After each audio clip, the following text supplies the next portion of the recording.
كل ما تجيبي زبدة تروحي لماما سيحي لي الزبدة يا ماما عشان خايفة تتحرق مني. طب في الفيديو ده انا هعلمك ازاي تسيحي الزبدة وما تخافيش خالص، وهتطلع معاكي زي سلاسل الذهب زي ما انت شايفة كده، ورايقة وجميلة وزي ما انت شايفة كده. دي زبدة بلدي بيضة مش صفرة، هي بس عشان لسه سخنة فلونها تحس انها لونها اصفر. اول ما تبرد خالص او احطها في التلاجة هتلاقيها لونها ابيض خالص خالص. تمام كده.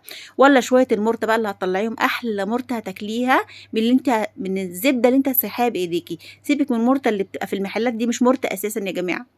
المرتة اللي بجد اللي انت هتدوقيها كده من الزبده الفلاحي اللي انت جايباها من الفلاحين او من الناس المضمونه.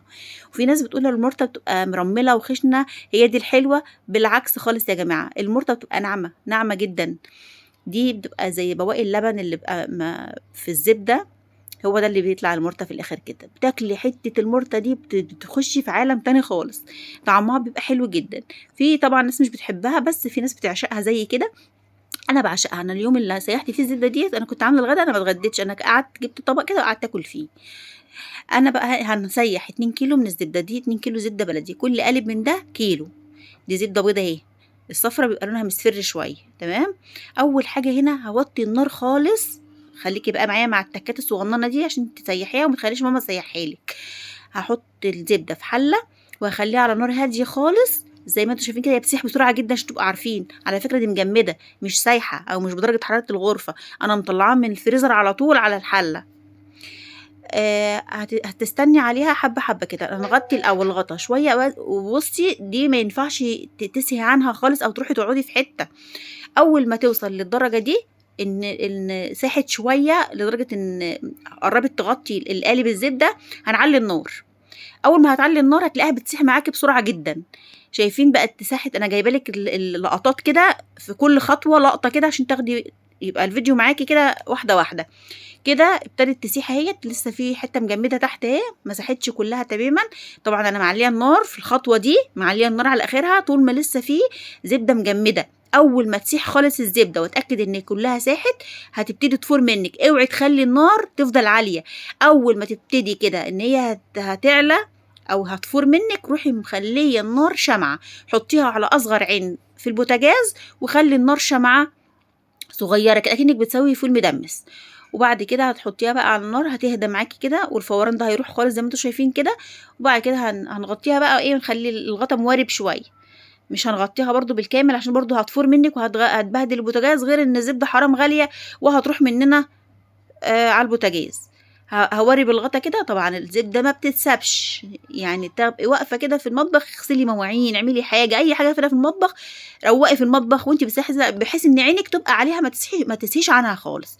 وبعد كده بقى ايه، وصلت بقى للدرجه دي، هبتدي بقى كده ايه انفخ فيها كده بحيث اشيل بس الطبقه اللي على الوش دي. بصوا ساحت ازاي، بقت سمنه، ساحت خالص وبقت سمنه وابتدت بقى ايه تروق كده. غطيتها بقى الحل غطا كامل بقى، يعني ما سبتوش مهوي، خليته غطا كامل عشان خاطر ايه كل اللي على الوش ده يرقر ينزل لتحت. بصوا انا بنفخ باين القاع باين اهوت، المرته باينت. طول ما هي لسه بيضه هسيبها شويه كمان برضو على نار هاديه زي ما هي. اول ما احس ان في قاع الحله محمر كده بسيط واللي على الوش ده ابتدى لونه يغير كده بقى مصفر بالشكل ده كده، اعرفي كده ان الزبده خلاص كده استوت. هي كده خلاص استوت، لان لسه كمان درجه حراره الحله هتخلي اللي تحت ده كمان يتقدح اكتر ويسيح اكتر، او فاهمني. بس فانا كده خلاص كده طفيت عليها. انا كده طافيه عليها النار. شايفين رايقه ازاي والزبده السمنه ظهرت ازاي والمرته بقت باينه خالص خالص من تحت ازاي.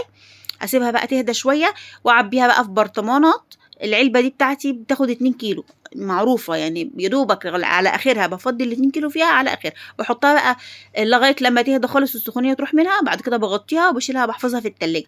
لو مش عايزه تحفظيها في التلاجة عادي مفيش مشكله، ممكن ترشي شويه ملح عليها بسيطه كده اهوت وتسيبيها على الرخامه تستعملي منها. ممكن تحطيها في التلاجة وقت ما تعوزي تطلعي زي ما تحبي، هي كده كده مش هيجرى لها حاجه حتى لو سبتها على الرخامه. شويه المرطه دول بقى الاحلى شويه مرطه بقى، يعني مش قادره اقول لكم على طعمتهم وحلاوتهم.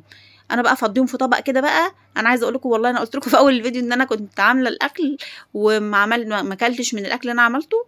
من طعم المرتة أنا ما باقدرش أقاومها بصراحة.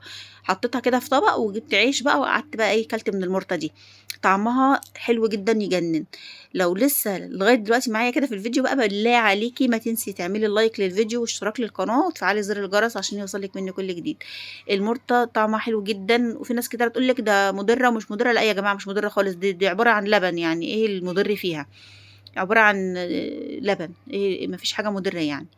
وبعدين بُصّوا، شايفين الجمال؟ هي دي بقى المُرتة اللي بجد، هي دي بقى المُرتة والزبدة اللي إحنا جايبينها من عند الفلاحين المضمونين اللي بجد، شايفين الحلاوة والجمال؟